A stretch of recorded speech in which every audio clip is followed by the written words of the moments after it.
What's up, my busy bees? Welcome back. I'm glad you could tune in to learn more about pollinators. Today we are going to be discussing the behavior and ecology of honeybees. So let's buzz into it, shall we?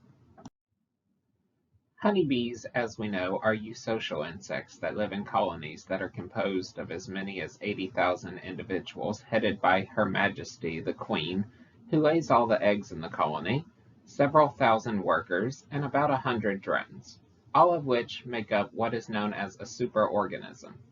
So the colony itself is the organism, and the individuals are like cells in that organism. We're going to focus on colony fissioning, also known as swarming. Colony fissioning is the colony-level reproduction where one colony becomes two, like cells. One turns into two. When honeybees swarm, they usually go and land on the branch of a tree or a post of a fence or wherever they may end up. I want to address that while most clusters of bees will not sting, which is extremely rare if they do, there is still a risk of being stung if you mess with them, which for a lot of people is common sense. Africanized bee swarms can be a lot testier than their European counterparts. That said, European strains not selectively bred to be gentler can still be dangerous if provoked and not respected. So, safety first always when dealing with bees. So after a swarm has landed on a branch or etc., they will then send out scouts to locate a potential nest site, and this could take between a few hours to a few days, but typically only a few hours. The scouts go out and find a site, and when she does, she comes back to the swarm to announce her find to the other nestmates using the waggle dance.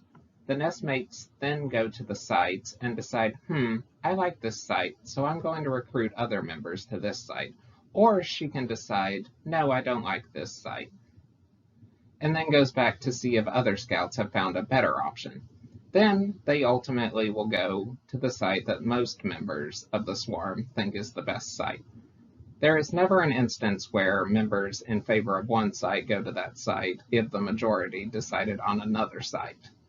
The majority rules, even if 51% are in favor of one site and 49% for another.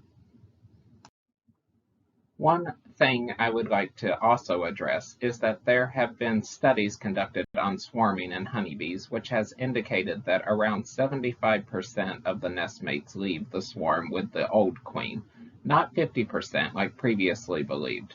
The workers that do leave with the old queen have to be appropriately aged and are usually young, which makes sense if they are going to have to construct a new hive. It would be beneficial if their working crew was younger so they could live long enough to construct the hive, gather food, and care for the brood and the queen.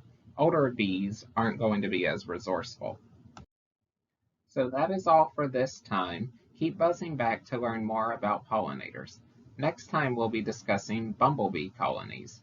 As always, don't forget to buzz over to that like button and press it, then leave a comment for our Q&A session at the end of the month.